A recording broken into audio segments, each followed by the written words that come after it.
This video will highlight some of the more important installation and adjustment procedures for the accessory YXZ1000R Rekluse auto clutch system. It is not a complete step-by-step installation guide. We strongly recommend that only an authorized Yamaha dealer install this accessory auto clutch system. They have the experience and skills necessary, as well as access to all the Yamaha technical resources to properly install and adjust this product. The Rekluse Clutch Kit is an auto clutch system that allows the driver to operate the manual transmission on the YXZ1000R without using the clutch pedal to accelerate in gear from a standstill or when coming to a stop, effectively eliminating engine stalling in most operating conditions. The kit reconfigures the standard clutch assembly to use the Rekluse EXP disc and replaces the original pressure plate and clutch slave cylinder assembly. Some of the original clutch components will not be reused. Most of the original friction and steel clutch plates and some other components will be reused. So if you're installing this kit on a unit that has been in service, it's very important that these parts be closely inspected and any wear parts measured to make sure they're usable. If any part is questionable or close to the wear limit, it should be replaced. The unit may not perform properly if excessively worn parts are reinstalled in the unit. Be sure to fully read and understand the installation instructions, warnings, and notices included with the kit before starting work, and follow the steps in the proper order during installation and adjustment.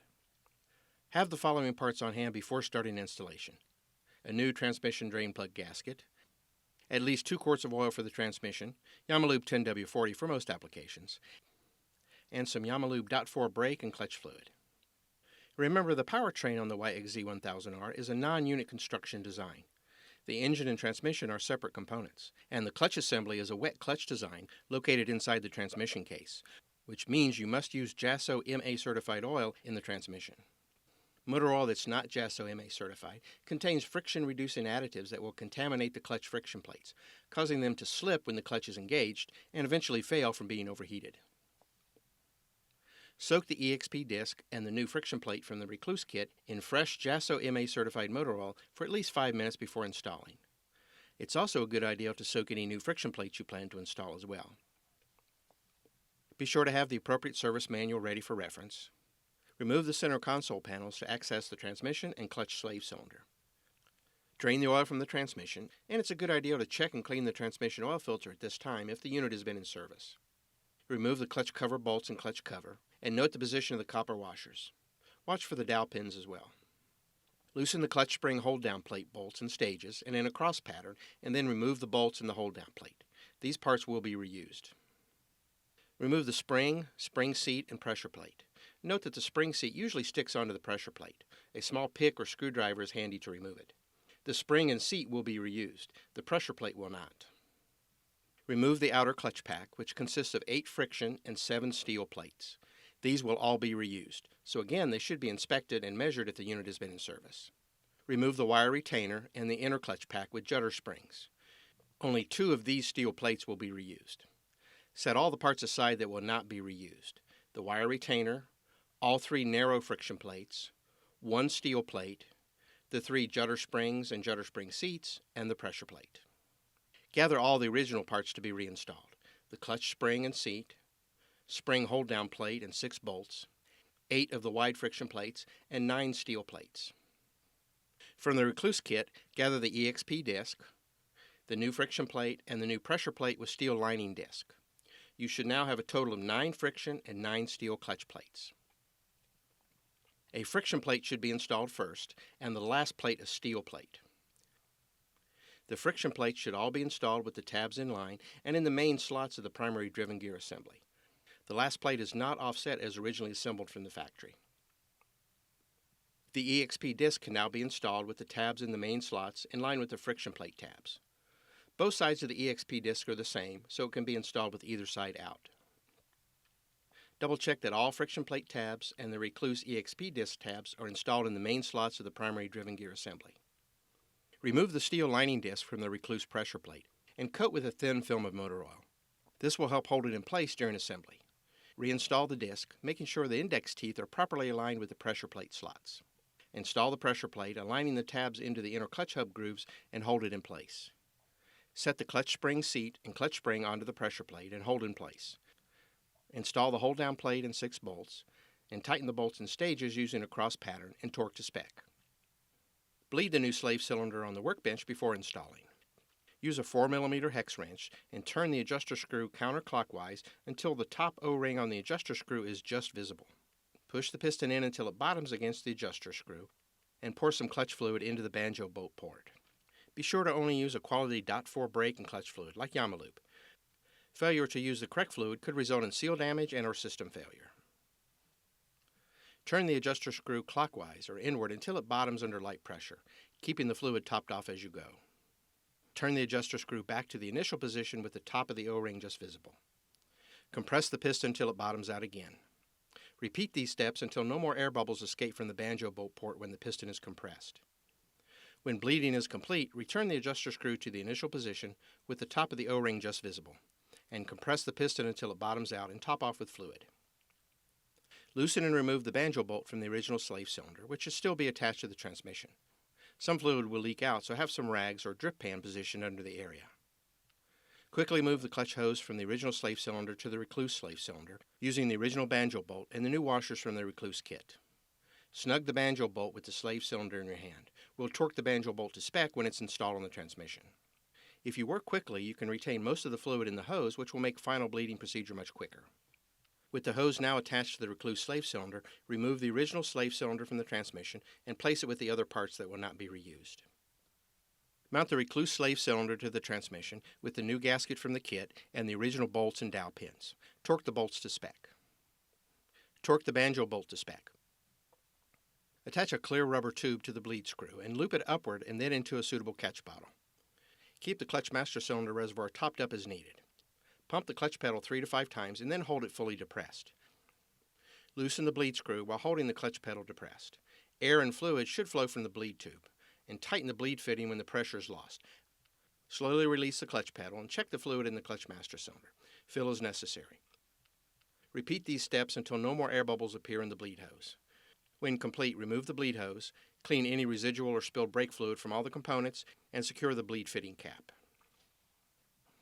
The installed gap is the distance the pressure plate is pushed away from the clutch pack by the adjustment screw in the slave cylinder. The installed gap allows the clutch to spin freely until the proper engine RPM is reached for engagement. This gap must be set correctly for best performance. Using the long end of a 4mm hex wrench, turn the adjuster screw clockwise until it stops under light pressure. This is when the adjuster presses the slave cylinder piston inward, contacting the clutch push rod, and gets harder to turn. You're now starting to compress the clutch spring and lift the pressure plate. This is the starting point. This is also a critical setting. It may take a few tries to find the ideal starting point. You should feel a very noticeable change in the effort needed to turn the hex wrench when you hit the optimum spot. Repeat this several times to get a good feel for the correct spot. Once you have found the starting point, depress the clutch pedal and turn the adjuster further in clockwise 1 1/2 turns. Count the turns using the short arm on your hex wrench as an indicator. This may or may not be the final setting. We need to measure the installed gap in the clutch assembly to ensure proper performance. Getting someone to help you for just a few minutes here really speeds things up. Depress and hold the clutch pedal. Separate the steel liner plate from the pressure plate and use 2 sets of feeler gauges to simultaneously measure 2 points, 180 degrees apart. The installation instructions specify setting the installed gap at 0.89 mm, then performing a break-in procedure. At that point, the installed gap will usually increase a small amount. We've installed the Rekluse kit on quite a few units so far and discovered that if the installed gap is initially set to 1 mm, the clutch works great and the break-in procedure is generally not required. Slide a 1 mm thick gauge between the lining plate and the pressure plate through the slots in the primary driven gear assembly, 180 degrees apart. It's very important to make sure you're sliding the feeler gauges between the steel liner plate and the aluminum pressure plate. Inserting the feeler gauges between the steel liner and the EXP disc could damage the friction material pads on the EXP disc. Now release the clutch pedal. Slide the feeler gauges back and forth on both sides, making sure not to pull the gauge loose. You're feeling for the drag on the feeler gauges. If the feeler gauge drag is too tight, turn the adjuster screw in clockwise. Too loose, turn the adjuster screw out counterclockwise until you achieve 1 mm installed gap measurement. When checking the drag, you really want to be more on the tight side than loose. If the installed gap is too much, meaning the measurement is more than 1 mm, the clutch plates can slip when engaged, generating a lot of heat and really increasing the wear on the clutch. Reinstall the clutch cover with the new gasket from the kit and torque the bolts to spec. Make sure the copper washers are in the correct locations, marked with the triangles. Make sure the master cylinder level is correct and reinstall the cap. Clean up any spilled brake fluid.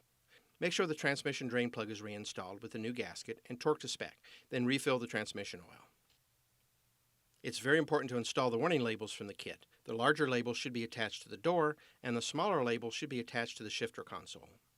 These warning labels must be installed on the vehicle and maintained in good condition to inform anyone driving the unit that a Rekluse auto clutch has been installed. Operators should also be fully aware of the safety information included with this product to properly and safely drive the vehicle.